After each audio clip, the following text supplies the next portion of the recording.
in the divine presence of Bhagavan Swaminarayan, in the equally divine presence of my Guru, Pramukh Swami Maharaj, Guru Mahant Swami Maharaj, in the revered presence of saints, some presidents, vice presidents, CEOs, CFOs,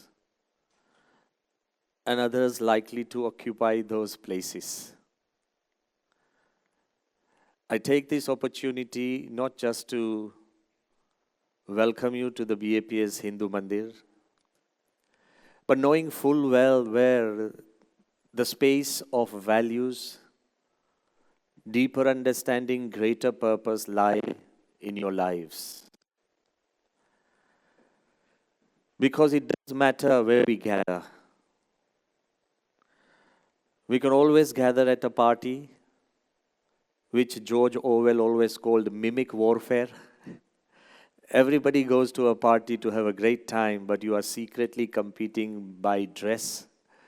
Who cracks a better joke? Who carries a greater impression? We carry our competition with us. We could gather in a marriage where we have come to celebrate somebody else, but we always believe that we are the center of focus. Arey yaar, somebody else is getting married, yet we want more attention than them. We can also choose to meet at a business forum where everybody is there to learn. There's nothing wrong. But nobody is there to help. And we can choose to meet, I hope one day we can, on the moon. Where our entire perspectives change. My Guru Pramukh Swami often said that place plays an important and influential role on the way we think. If I ask you to pray at your home, you're going to pray for your families. But if I put you on the moon and I ask you to pray, you'll pray for the world. A change of position, a change of location brings a change of perspective. So I think give yourself a big hand. We are at a mandir which really helps you change from within. This is the place where we can really begin a change. So I choose to welcome you, but I also choose to challenge you. Because this I look upon not, of course you are tired of statistics, researches and reports. So let's look at world with completely different things and different way. I don't want to give you anything new. Today happens to be the International Day of Yoga. I don't want to ask how many practice it. All of you will be in amazing position to give incredible analysis about yoga. But I don't want to ask how many practice it, but what is yoga? Yoga is helping to channelize all our energies into one common factor that has the power to bring change or enhance or uplift us. So there's nothing new. What does yoga tell you? Breathe. And you'll tell me that, Swami, I breathe every day. But yoga tells you breathe, but breathe different. Pranayam is just breathing. You have been breathing all your life. But when you breathe in synchrony, when you breathe with a purpose, when you breathe with an idea, when you breathe with feeling your pran coming in and coming out, it completely changes the way it rewards you. So just as yoga is breathing, but breathing different. Nowadays, you can go to a doctor and doctor will give you two prescriptions. One, the meds you have to take. And second, always the life that you have to live. In a way, doctors which talked about taking care of your health also now try and influence the way you think. So he'll tell you, eat this, don't eat that, eat this twice, eat this thrice. And you'll say, but doc, I've been eating all my life. He says, yes, now you have a diet. So eat, but eat different. जो खाने का काम है वो हमको करना ही पड़ता है, मगर then eat different, just as breathe, but breathe different. Eat, but eat different. He perhaps will tell you that walk twice. I said, I've been walking all my life. I learned how to walk when I was 2. Well, you have to do brisk walking at a certain time, at a certain load, with a certain incline, so that your heart rate comes to a certain level. I said, Acha, is that what you have to do? Yeah. So walk, but walk different. What is exercise? Walk, but walk different. And then what is a marriage? Talk, but talk different. You'll get into a lot of issues if you don't learn how to talk. So today I want to say that you're doing this every day. I don't want to give you anything new. Think, but think different. The power of thinking different is not meaning thinking new things, overthinking. That's a bigger disease than underthinking. I don't think I've seen any madman commit suicide. I've seen great thinkers commit suicide. Just think. The disease of this world is not underthinking. The disease of this world has become overthinking. And wait till AI comes in. I was in Abu Dhabi. One of the leaders, and I'm talking about really high up, a royal family member, he told me that, Your Holiness, we are turning Abu Dhabi into the hub of AI, artificial intelligence. And all these scientists, they tell me that soon we'll be able to put 100 million Einsteins into one brain. And you know what I'm talking about. You're not somebody I need to explain. So very beautifully, gently, and really confidently, he told me we are thinking of putting 100 million Einsteins into one brain. And I said, Your Highness, what will that do? We already have a intellectually heavy society. What will 100 million Einstein into one brain will really do? I said, I'd rather have 100 million Buddhas in one heart. And when he said that I'd rather have 100 million Buddhas in one heart, we understand that the real redemption, the real glory, the real feel of life will lie in what we have and feel in our heart, rather than what we just carry in our minds. So I want to ask you very honestly, this is perhaps an imaginary story, let me tell you, because I don't want all of you to try and apply logic to it. But perhaps the meaning is real, and very purposeful to the lives that you and us, all of us lead. Once a man died. And you tell me, Swami, eventually everybody dies, there's nothing new. It's a truth. So once a man died and the angels came to him and said, do you want to go to heaven or hell? The man said, do I have a choice? The angel said, yes, democracy is catching up. Now you have a choice whether you want to go to heaven or hell. The man said, I thought that if you did bad, you went to hell, and if you did good, you went to heaven. He said, no, all those rules and parameters are changed. So you have a choice whether you want to go to heaven or hell. He said, if I have a choice, and if it's so democratic, then do you have anything to show me what heaven is really like and hell is really like, so I can choose wisely? We're already living in a world where we depend on opinions. And I think you understand where I'm coming from. So yes, the angel said we do have. They said, if you really want to know what hell is like, here is a video. Go through it and you'll know. And if you really want to know what hell is like, heaven is like, here is a brochure of 10 pages. The guy said, wow, hell is advanced. You have a brochure for heaven. You have to flick through pages and start reading hundreds of things.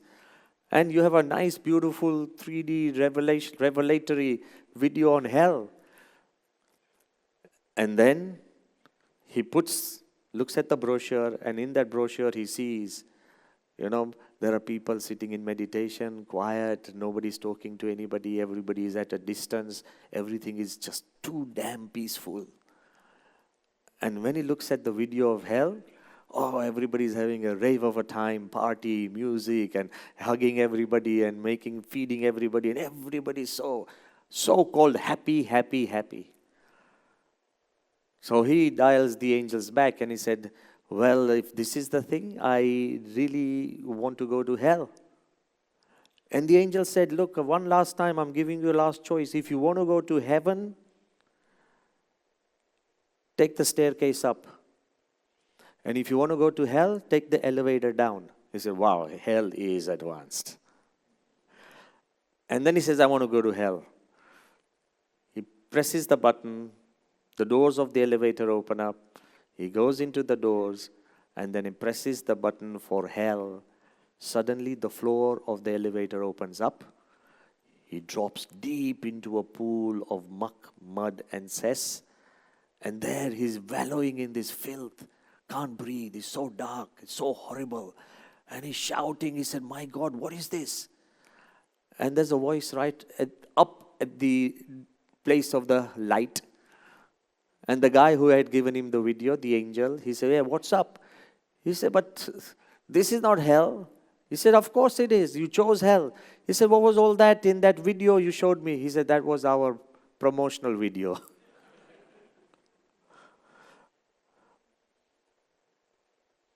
We live in a world of presentations, promotions, and PowerPoints. Maybe you have been the weapon that does this, or maybe you are a victim that suffers this. Whether you're a weapon or whether you're a victim, one day or another we have to face the truth. And that's what I want to talk about. Either we can choose, and there's nothing wrong, please don't take me wrong, I'm just forcing ourselves to think. That's why I have to bring each one of us to the edge. Until we stand at the edge and until we realize where we are heading and what can be, we won't be able to really grasp the truth in a different way. So I want to really ask you that, of course, there's nothing wrong in adding value to our lives with the talents and the education and the degrees we get. All the powerful universities, all the degrees, all the certificates that we have add value to our lives. I'm not denying it. And all the positions you scale. In this world, you'll tell me, Swami, people listen not to names, but people listen to titles. All the titles and positions that you scale are important. Again, I'm not here to deny anything. And the third thing, all the things we possess, the suits, the cars, the houses, all the things we possess, we feel and we know they add value to our lives. But I really want to ask you, is this the right way to really get to know yourself? Nelson Mandela, when he was jailed, he wrote a beautiful letter. And that letter has been placed in one of his biographies. And in that letter he writes, listen to this very carefully. He says, the best way to know yourself, perhaps the best way to know yourself is in a prison cell. When you have been robbed of every title that you have, when you have been humiliated that you have nothing to help you, When all your accolades and awards have been peeled off, and when you have nothing else except your own thoughts and emotions to accompany you, and where you have no friends and you are alone, perhaps that is the best place to get to know yourself. I want to ask you, alone privately, you have to think who you are and what is your purpose, how you can manage the things around you without just these titles, positions, and possessions.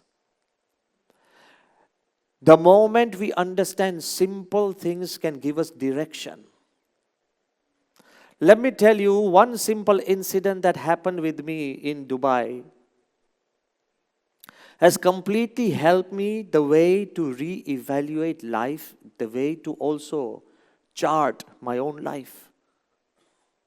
I remember once I went for Padramnis as a monk. Padramni is like home-to-home visit where sadhus go. We pray, we talk to the family, and we actually discuss a person's life and then sit down in prayers so that they can better themselves in their own unique way. So as I was going through this amazing, successful man, his house, and he was showing me his entire house, and I was sprinkling flowers everywhere. Suddenly this man, he stopped before, in his living room, before a beautiful painting, perhaps the size of this. Can you see this board on the left or right side of the wall? So about size of that wall. And then he very proudly turned to me and he said, Swami, this costs, the value of this painting is 21 million dirhams. So of course I was very happy. I could see there was a twinkle in his eyes. And very gently I asked him, now pay attention. Very gently I asked him, I said, but who has given this painting this value? And he said, Swami, but you know, the painter, the artist is so and so. I said, but he's died long ago. I said, how many hands has this painting exchanged?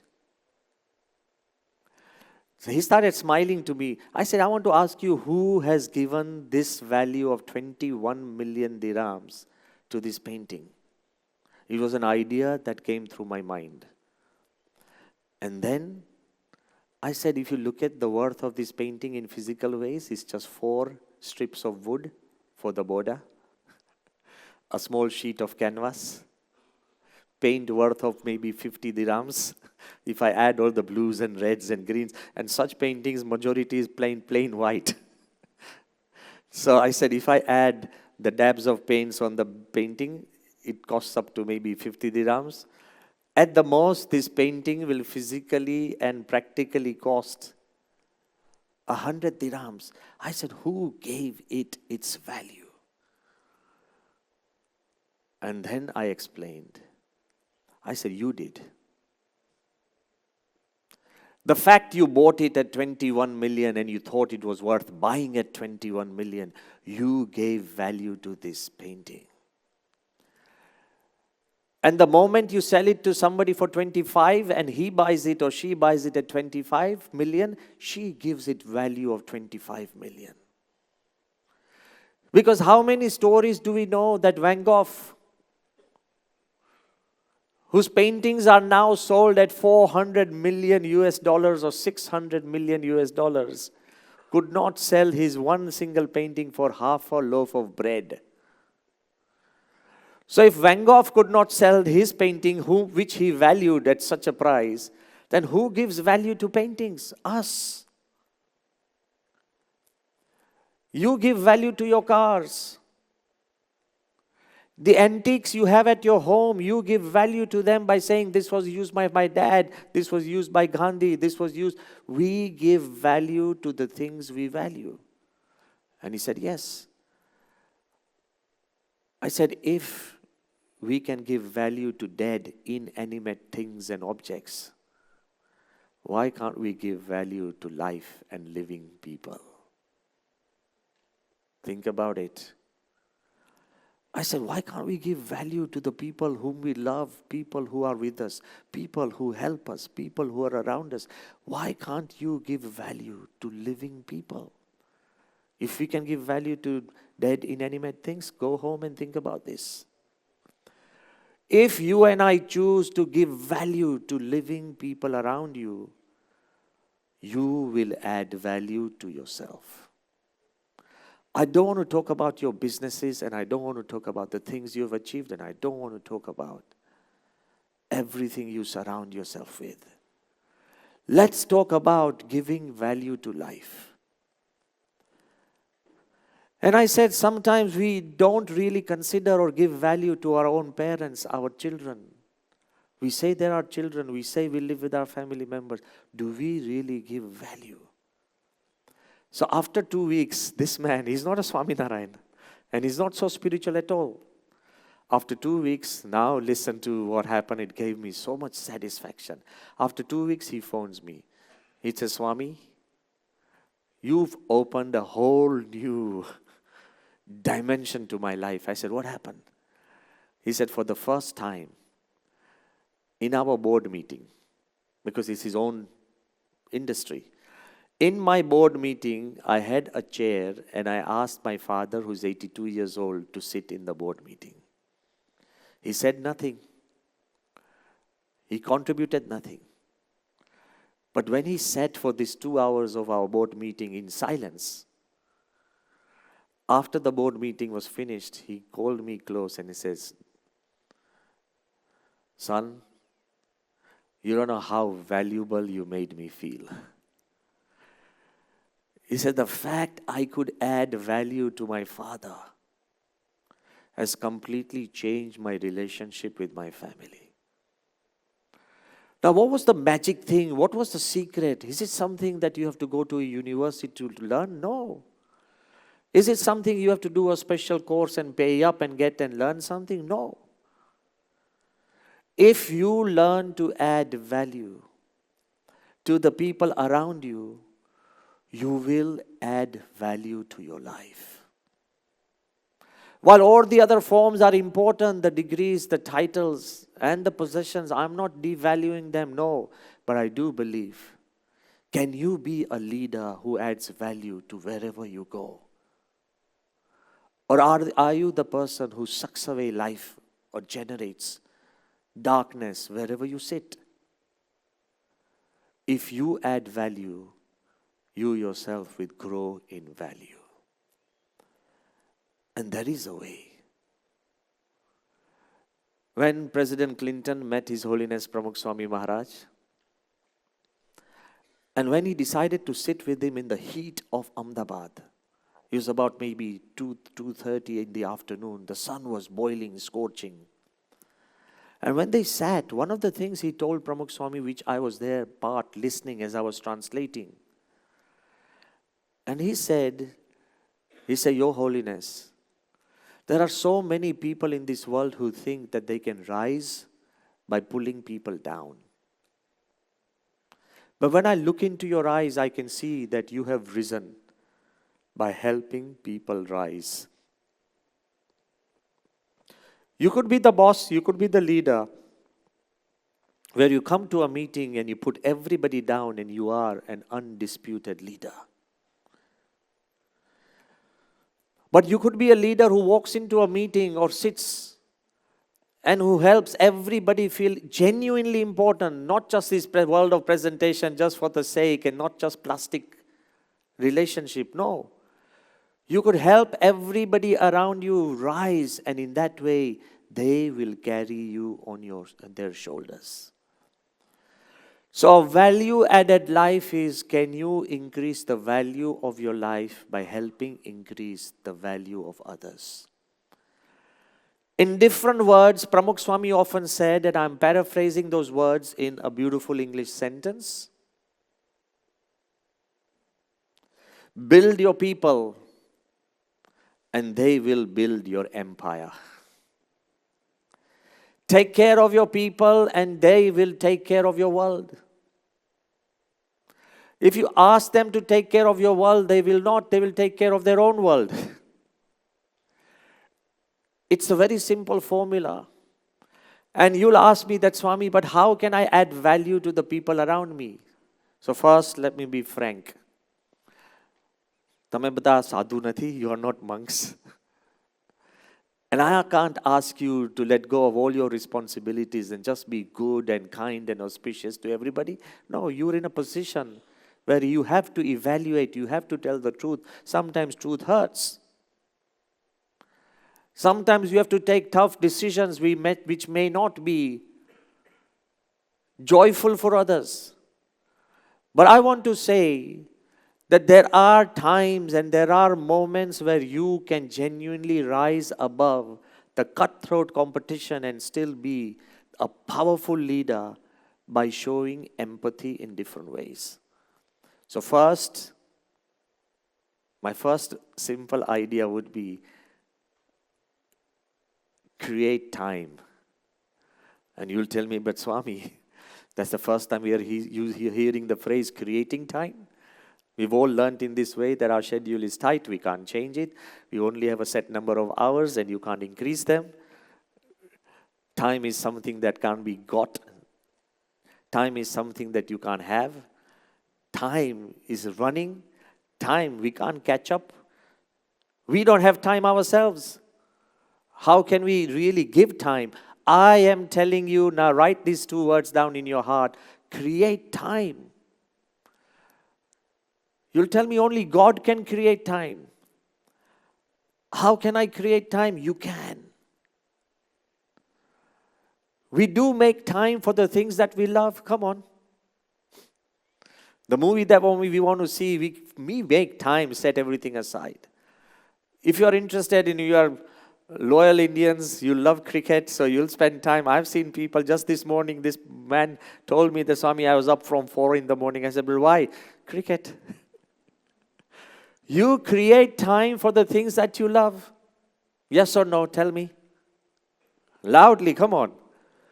We do create time for the things that we love. We make time for the things that we want to do. I am telling you to create time for the people that love you. At the end of the day, it's the people who have time, who can create time, who can actually use that time wisely. Those are the ones that actually win in life. And you'll tell me, Swami, what do you mean by create time? Do you want to build your people? Take care of their critical moments. You can't be at home all the time. It's impossible. You can't be babysitting your people every second. That's impossible. You can't be everywhere at every moment. That's impossible. Even God is not. But you can be present at critical moments, and that's why you are what you are and who you are. What do I mean by critical moments? Moments that's important. Sometimes your friend is ill and is hospitalized and you feel that's important. You can shift a meeting, cancel a meeting, do anything. Be there at a critical moment. He will immortalize that moment. You don't need to give any more time if you've taken care of critical moments.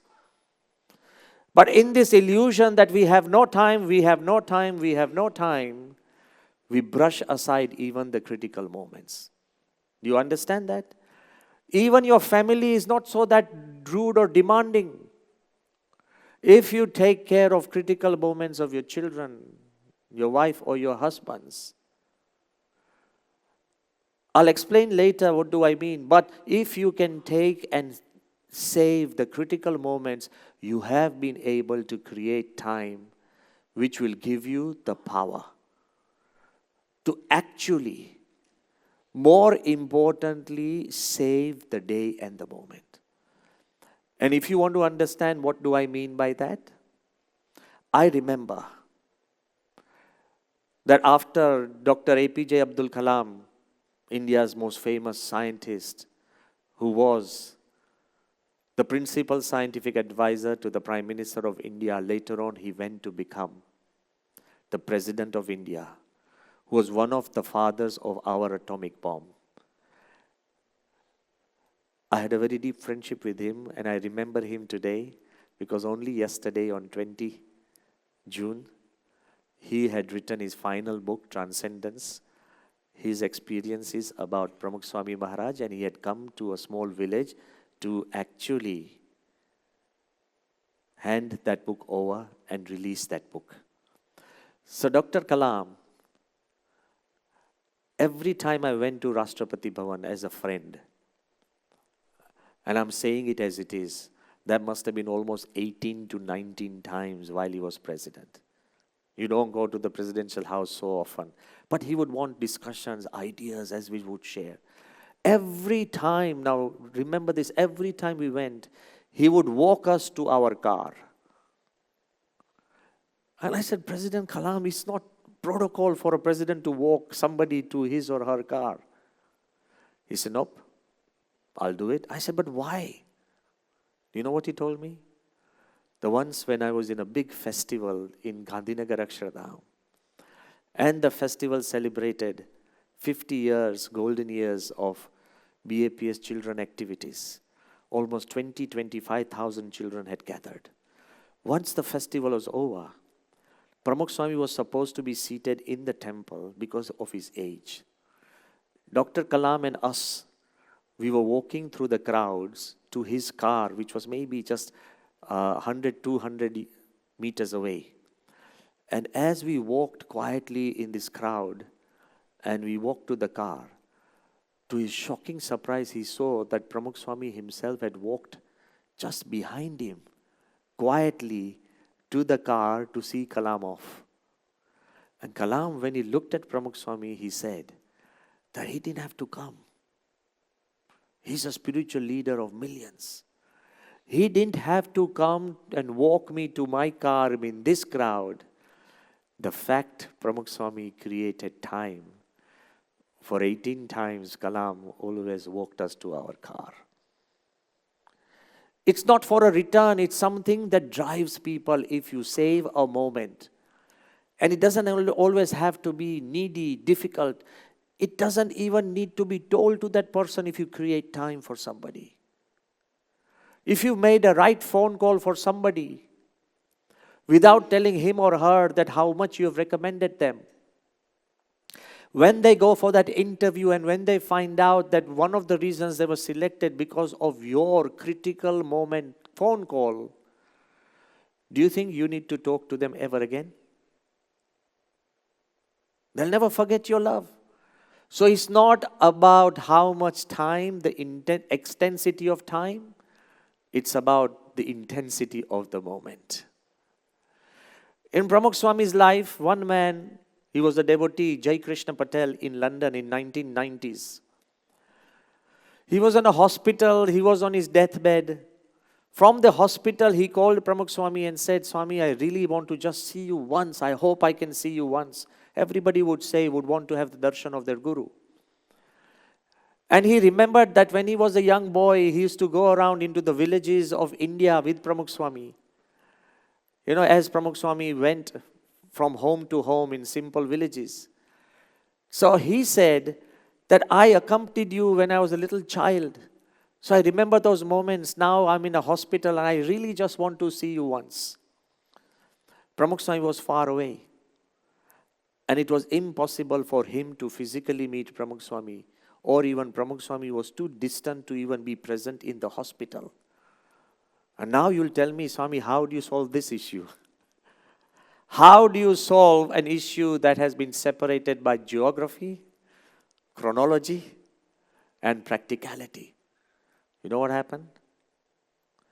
When this man passed away, Jai Krishna, to everybody's shock and horror and surprise, Swami asked somebody to get ready a car. Long before his coffin arrived in the funeral home, Pramukh Swami had quietly parked the car. He was sitting amongst the tombstones. Pramukh Swami Maharaj, he was sitting among the tombstones. When the car came carrying his coffin, the dead body, the whole family was shocked.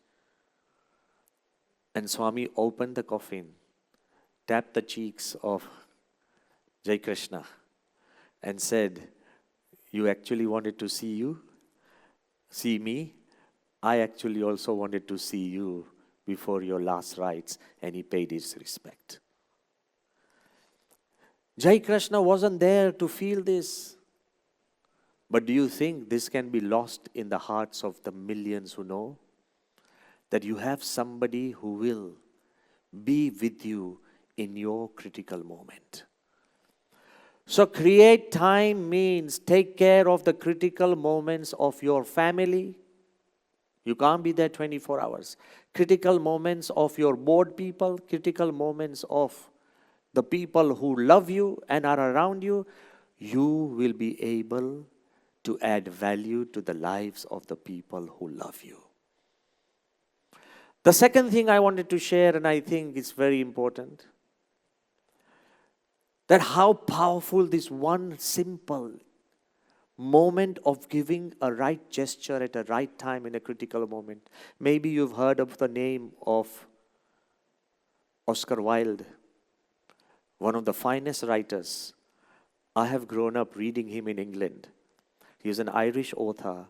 He was the inventor of epigrams.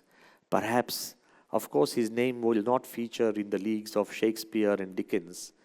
But if you read him, what a wonderful writer. Oscar Wilde was so famous at a young age as like a celebrity status in those times in England. But at the age of about 45, in 1895, he was jailed, imprisoned in England for some inappropriate behavior. And while he was being pushed to the prison, all his fans who loved him, they're all gathered to boo him. You know, when you feel betrayed by your celebrity, how hurt you become.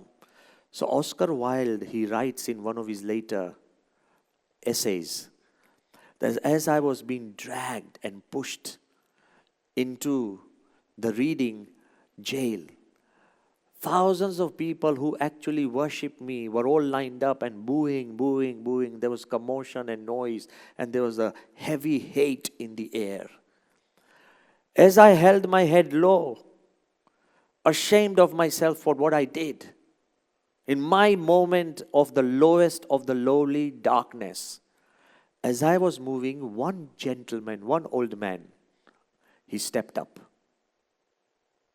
He stepped up. Just imagine, he lowered his head and took off his hat in a genuine act of respect to me. The whole crowd was silenced because of one kind act. And then he placed his hat back and I was pushed into the jail. You know what this famous celebrity writes?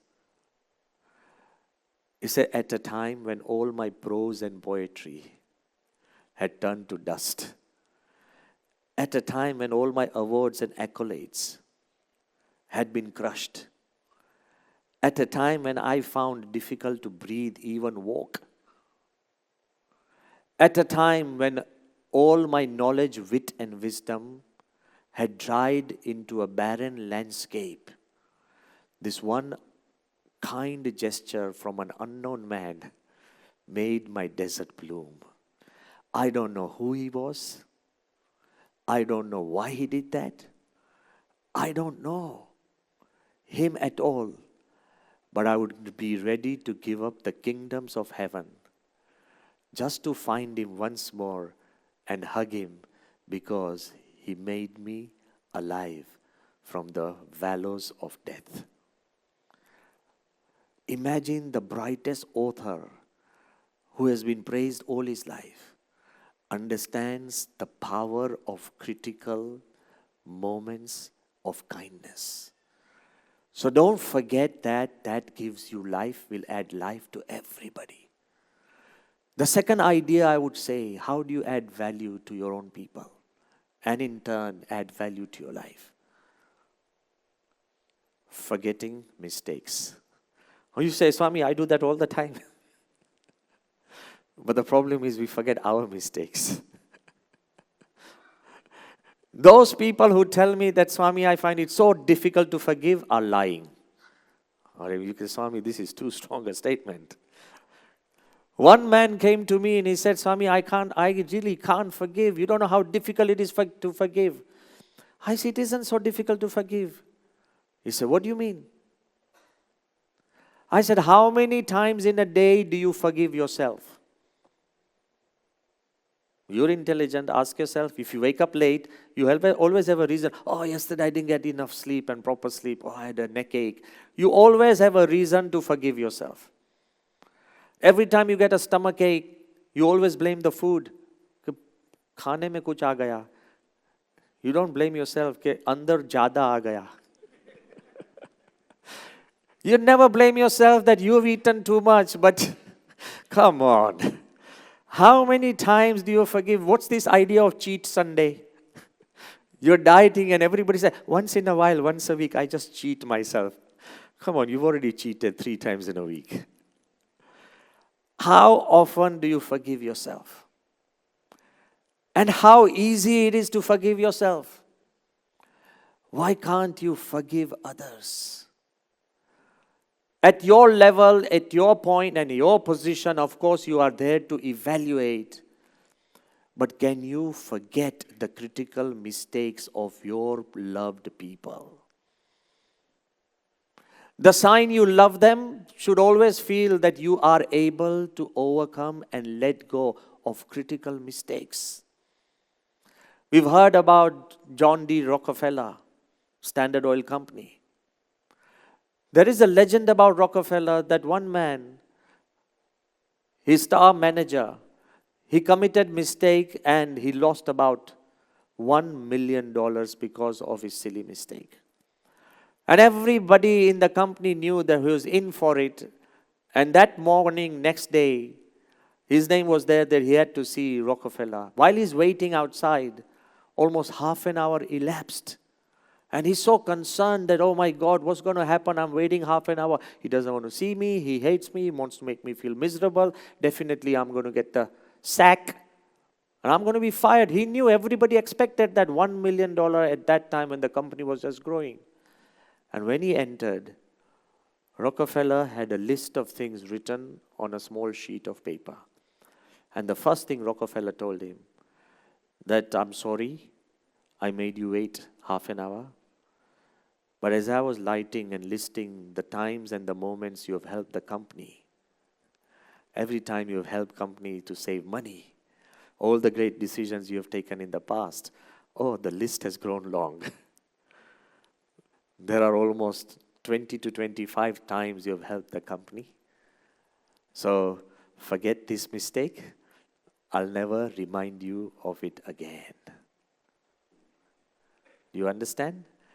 Rockefeller was busy making a list of where and when this man had helped the company. Can you look at the things, the same things differently? Don't turn people into scapegoats. Don't actually blame others for the sake and responsibility you had to take.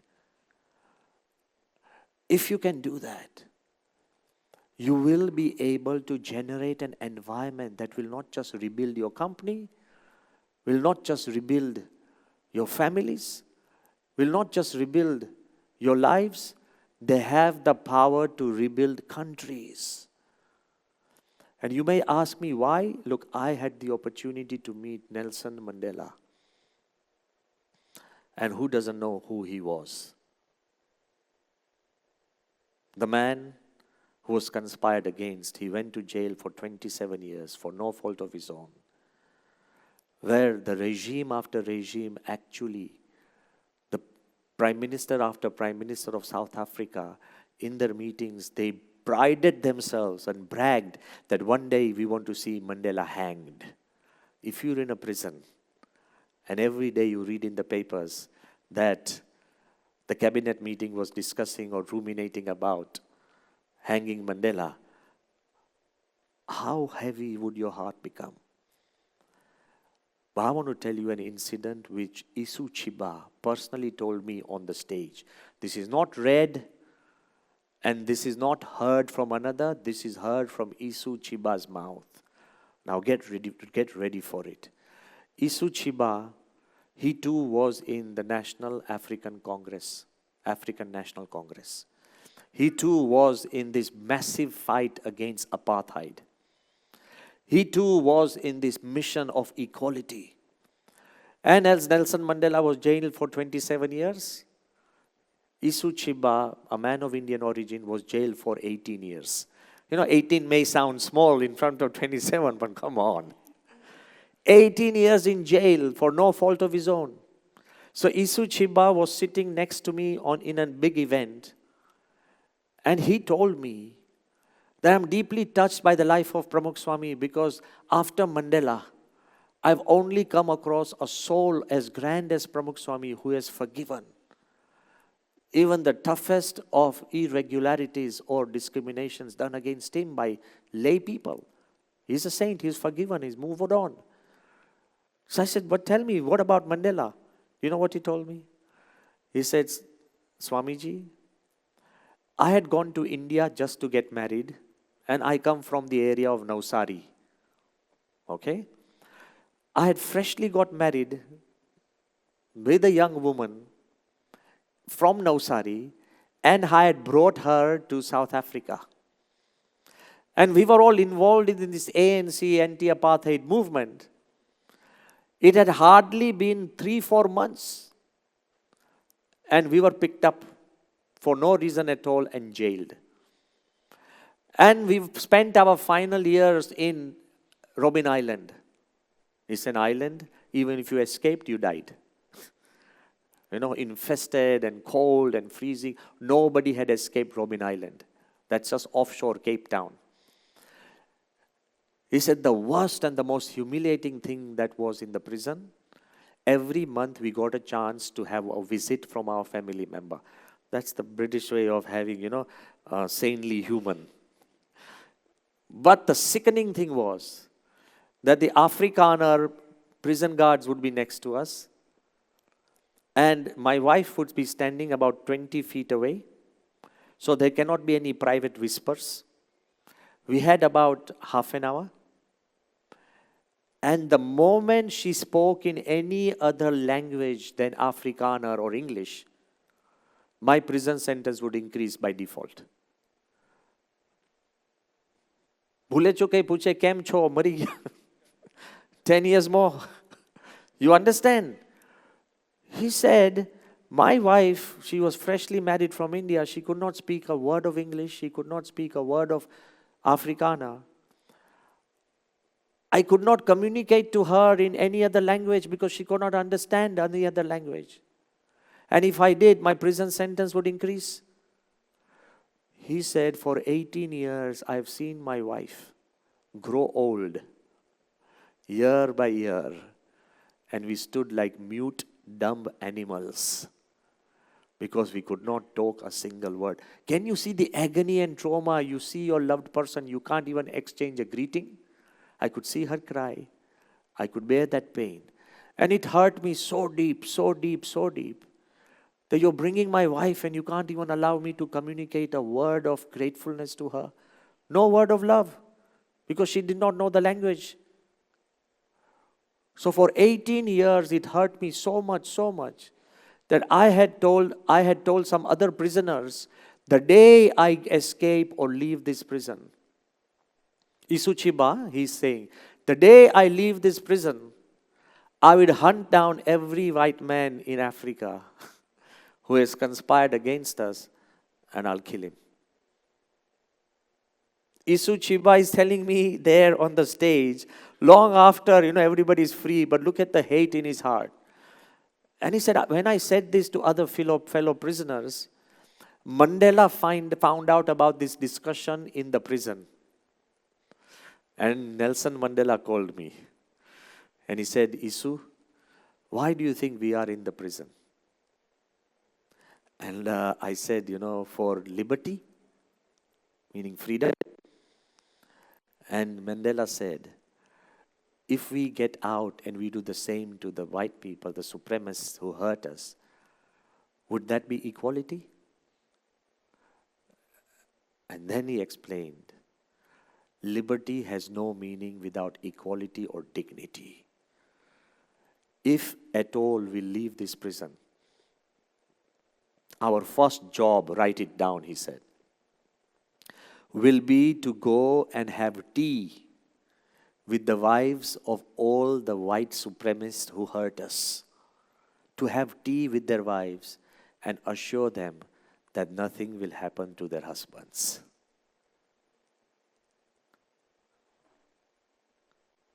Can you do even a little bit? A man who had nothing, a man who was nothing with him, had the heart to go to the wives of the people who hurt him, conspired against him, jailed him, and still was willing to forgive at that level. If you carry grudges and hatred in your own heart, it's your own heart that will be diseased. Trust me. So the second thing which is most important is forgetting mistakes, not just forgiving. Critical mistakes of people whom you love, have a heart to let go. I have seen Pramukh Swami Maharaj. Don't you think Akshardham, Gandhinagar was attacked by terrorists? You know. And don't you know where they came from? Still, Pramukh Swami Maharaj, to actually think of a temple in a land which could actually bring the world together, this was his level of overcoming. So don't carry hurts and hates for people around you who are there, your family members, even if they had done. Be large-hearted and overcome them and let go. So first, create time for critical moments. Second, forget mistakes of others just as easily as you forget your own mistakes. How proudly do we say, oh Swami, I failed 3 times, but 5th time I succeeded. Then allow guys around you to fail a few times because 6th time they may succeed. Why are we so ruthless? So create space for others in your life and your life will add a shine of value. And the third, and perhaps one of the most important thing is believe in the unbelievable. Why are you leaders? Come on. Why are you where you are? We're so easily willing to believe stories from the past. Any story I'll tell you of a success story of Mahatma Gandhi or any great leader, you believe. Why don't you give the same chance to the people around you? Believe in them when the world stops believing in them. When they stop believing in them. Believe in the people who love you. I'm not talking about believing in everybody. No, that's difficult. But the people, your own children, believe in them. Your daughters, your sons, your wives. So easy to give up. But believe in them even if the whole world stops believing in them. And one of the greatest examples I would love to give, that what faith can do and what faith can overcome, is the BAPS Hindu temple in Abu Dhabi. When in 1997, His Holiness Pramukh Swami Maharaj said a prayer in the deserts of Sharjah, when we at that time was impossible or difficult to even think of walking to Abu Dhabi in these clothes. You ask everybody around. Not that there were laws, but there were phantom fears. You know, sometimes there are phantom fears. Normally when you see a police car stopping some other car, every car will slow down and stop. By default, you come into discipline. And the police might just be asking, oh, hi, how are you? They're just friends and hanging around. And still, there are phantom fears that regulate our lives. So there were phantom fears that we could not walk into Abu Dhabi in these clothes. At that time, Pramukh Swami said that may countries come closer together and cultures grow nearer together and religions understand one another, and may there be a temple in Abu Dhabi. We all laughed because we thought it was like a fun thing, a joke. But I also want to confess, over the years, as time changed, minds changed, countries grew closer, friendships grew. And I still remember, 1,000 people must have told me that, Swami, there can't be a temple of this league, of this level in an Islamic country. It's not possible. Why? History says so. We are great believers in history, and intellectually you are. History says so, that it's not possible. I had a choice whether to listen to 1,000 no's or a single yes from Pramukh Swami. And I chose to listen to a single yes, and that's why the temple stands in Abu Dhabi. I ask you, even in your life as a leader, you might be at the top of your game, but you will be surrounded by so many no's. So many no's. Be a believer that picks the yes. Be the believer that looks at the single ray of hope and actually helps dispel darkness. And it did not just end there, I want to tell you. We started the temple. And what came next? Corona.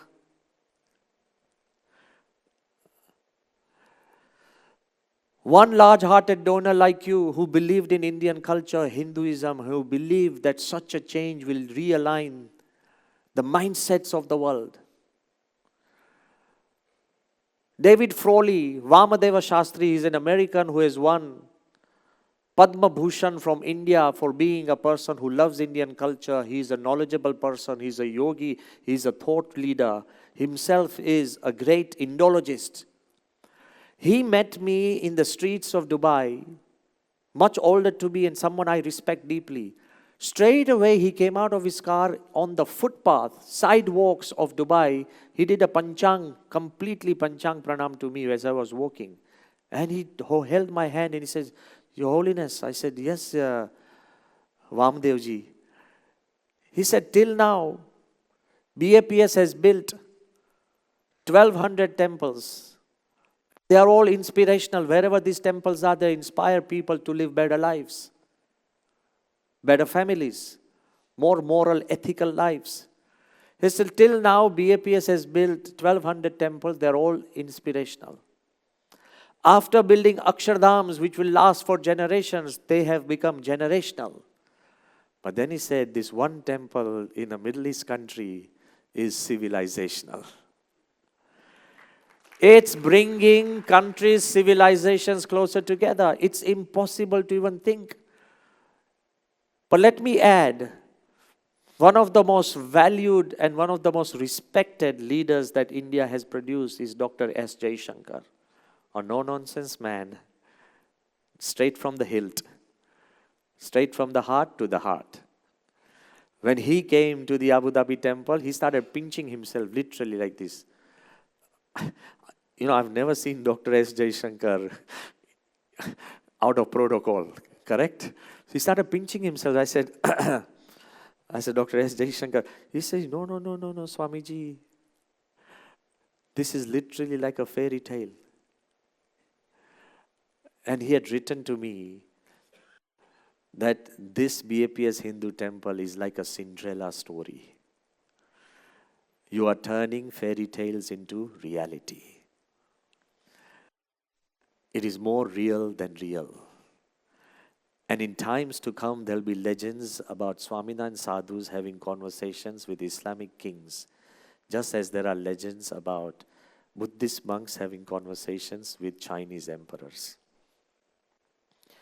He often said, and this was echoed by Durga Shankar Mishra, who created the entire Ram Mandir, helped create the Ram Mandir, who created the Kashi corridor. Durga Shankar Mishra, he is a very important IS officer who actually rebuilt the Central Vista, the entire new parliament building. And you know how difficult it gets in a democratic country when everybody can say anything they want. And nobody listens to anything everybody says. So Durga Shankar Mishra, when he came to see the Abu Dhabi temple, he said, Your Holiness, I want to tell you that there has been nothing more powerful, more important than the making of the Ram Mandir. And definitely there is nothing more important a moment. फिर भी उन्होंने मुझे एक बात बताई कि स्वामी जी 500 साल पहला राम मंदिर था There was a Ram Mandir 500 years ago. और 500 साल तक भारत के मानस में राम मंदिर रहा है. For 500 years, this idea of a Ram Mandir has never been lost from India's conscious. But Abu Dhabi में मंदिर बने, ये किसी की कॉन्शियस में भी नहीं था और किसी की कल्पना में भी नहीं था. वो भगवान की देन है, उससे बिना ये हो सकता नहीं है. So I want to tell you, if you believe in higher than yourself, if you believe in the impossibles, then things will become possible. The beautiful part of His Holiness Pramukh Swami has always been is to believe in people. And when you believe in people, it's the people who build your empires. Do you understand that? But if you demotivate, if you cut short, if you fill yourself around with smaller people, then you can imagine you will actually grow or weaken in your own size and become smaller. So to build your own life, add value to your life, add value to the people around you. And I want to tell you that what a way to add value to people. And what a way to forgive people. And what a way to create time. Perhaps this one incident summarizes everything. I remember in one of my events when I went to Rashtrapati Bhavan to meet Dr. APJ Abdul Kalam, you will see that with the president, they have Air Force people who are the ADC, aide de camp. Those ADCs, they also guard the president, but they always stand behind the president when he's speaking, right? Their main bodyguards. And at the same time, they are the secretary and the security. So one man, first time I'm revealing his name, I don't think he'll mind now because Kalam has passed away. One ADC who had come from the Air Force, his name was Nishikant Singh. So while I was waiting in Dr. Kalam's president's office, before the president came to the office, I was a little early. Nishikant Singh came to me and he knew that my relationship with Dr. Kalam was very close, friendly. So he whispered into my ear, Swamiji, can you help me? I said, what? He said, I really want to leave Rashtrapati Bhavan. And I have done my service as the Air Force pilot. He was in the first league of pilots that go into battle. So I've done my tenure in Air Force. I want to go into a regular commercial flight where I can have more life with my family. I've just got married. You understand? So he was opening his heart to me. Normally they're not supposed to. You know how strict, tight-lipped they are. They won't even breathe a word. But Nishikant knew that my relationship with Dr. Kalam was so much. He said, can you quietly tell Dr. Kalam? I said, but Nishikant, why don't you tell Dr. Kalam? He said, he's such a loving man, such a nice man. And I know it will hurt his heart. And that's why I don't want to be the one to tell him that I want to leave Rashtrapati Bhavan. You understand what it is. You will face such situation. The people want to cradle the gun on your shoulder and ask you to pull the trigger. So Nishikant is trying to explain to me with so much love. And I loved him as well. She said, why don't, Swami, please, you should tell Kalam. I don't want to ask him and look into his eyes. And I don't know, see the hurt in his heart. Kalam was a very gentle person. What a leader. Then Dr. Kalam came in and we talked about so many things. He was like once he called me at 2 o'clock at night, Dr. Kalam from the president's Rashtrapati Bhavan. He said, are you awake?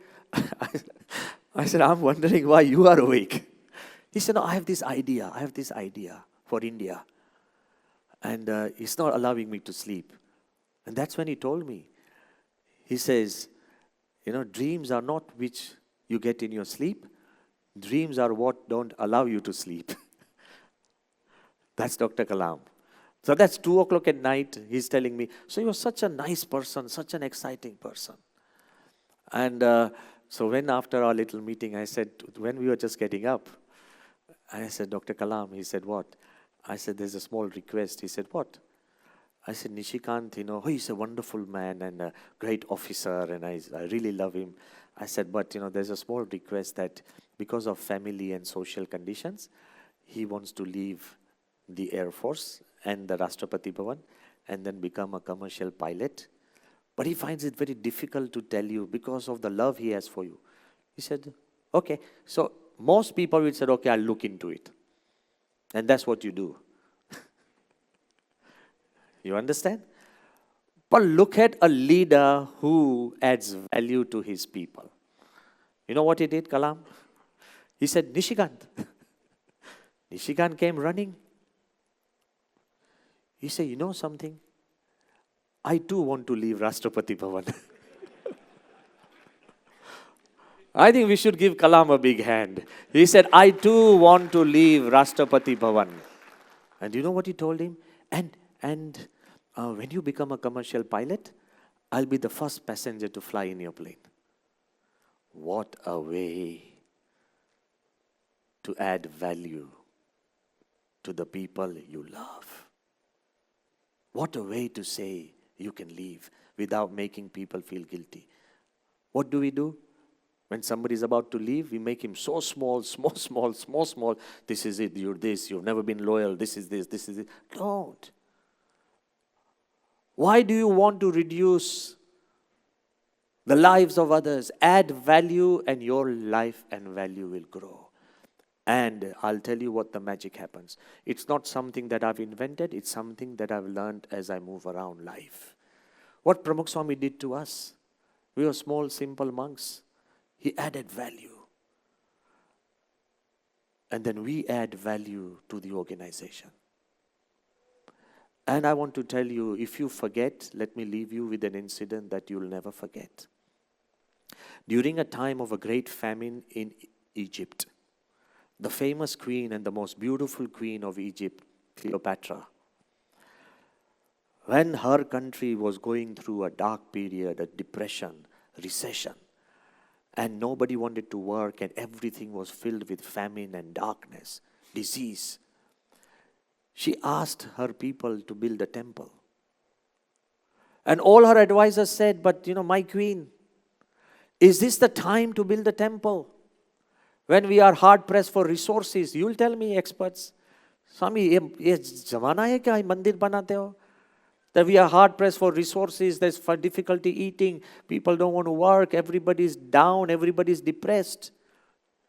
And to her advisors, Cleopatra said,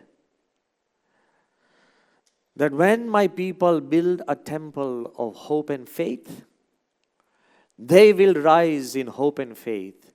And when they rise, my country shall rise by default. You rise, your company rises because you can breathe back hope and faith in your people.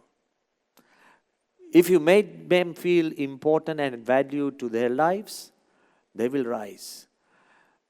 And to summarize everything into a short 3 sentences, let me end with a very story which is very close to my heart. As I did a small project when I was a 12-year-old boy in England, I was fascinated by the Roman Empire. Many kids maybe. And I used to love sketching the gladiators, the centurions, the legionnaires, and all the costumes and the feathers and the strength of the Roman Empire. It was a military regime, unfortunately. In my little research, as I used to do it, it's about a 12-year-old boy, I did a research of 200 pages on the Roman Empire. I came across a story of Pompey. And that story is very interesting, that Pompey was the first army general who came back alive to Rome. What happens when you are general and you go to the next door country and you fight a war, you win, and then you go to another war, you win. Victories are addictives. And normally it was almost a tradition that every general died in war because he could not give up this thrill of a war. So they would go from battle to battle to battle, and all the stories will travel back to Rome. That, wow, Rome has won another land, another country, another country. So stories would come back, the generals would never. But it so happened that Pompey, after winning half of Europe, even North Africa, he one day returned to Rome. When Pompey returns to Rome, all the Romans are out into their balconies, the patios and the village squares. The senators are out on the Senate steps and everybody is throwing flowers. They're all shouting, Pompey the Emperor, Pompey the Emperor. Because he was the one who turned Rome, a republic, into an empire. The first generals. This was long before Caesar. And when Pompey was walking through the streets, his name being shouted with glory, flowers being strewn, and people celebrating the mood of an empire. In that crowd, a young boy, a youth, he needles his way through and comes close to Pompey and holds him by his elbow. And in that crowd, when Pompey is being glorified, this youth had the audacity and the courage to whisper into Pompey's ear, "How can I be like you?" Takat kehvai na. In that moment of glory, he goes, "How can I be like you?" And in that crowd, now listen to this. Pompey turns to that youth. He says, "Win the people, not wars." After winning all the wars, he said, "Win the people." What am I telling you? Win your people. Not through presentations and PowerPoints and promotional ideas. By taking care of the critical moments, creating time. By forgetting their mistakes, giving them a second chance. By believing in them when nobody else believes in them. Win the people. He said, win the people, not wars. Remember this line. The second thing he said, speak your heart. The higher you go, the more diplomatic you become. I think everybody's smiling. The higher you go, the more diplomatic. I'm not trying to say don't be diplomatic. At least try and get your truth conveyed. One of the highest leaders of the Middle East, a royal family member, told me that, Your Holiness, when you are so big and when everybody says just yes to you and nobody says a no, nobody has the guts to tell you the truth and you have very few real friends. I don't want you to be frozen in a cold storage of superiority.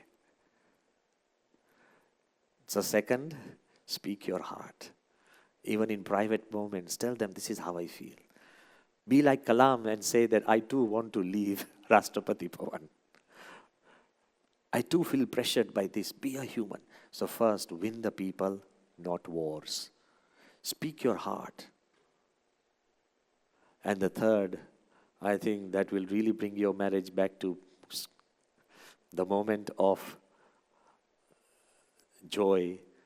Keep the promises you give. Very simple thing. And it says, Swami, but it's so difficult in my position, then it will make you give less promises. Only promise which you can fulfill and keep them. Be careful with your promises. These three things Pompey tells that young youth. Win the people and not wars. Speak your heart and keep the promises you give, and you will become an emperor wherever you are. You'll become an emperor in your own home. People will worship you. You'll become an emperor in the boardroom. You'll become an emperor in your businesses. You'll become an emperor. You will find your own worth. And I want to really be honest. You can only become an emperor. In the words of Pramukh Swami, build your people and they will build your empire. Help your people and they will help your world. Add value to your life by adding value to others. And I think there's no statistics in this. There are no spreadsheets. There are no PowerPoints. And you don't have to decide whether you want to go to heaven or hell. I rather think we are better on this earth. But let's create a bit of heaven on this earth, which we really hope to visit hereafter. My prayers are for you. I have learned this from Pramukh Swami Maharaj, Mahant Swami Maharaj, and I want to tell you that having a discussion like this in this place is far better than any other place that we can imagine, because the magic and the spiritual energy of this place is something that helps us all live a life. Thank you very much.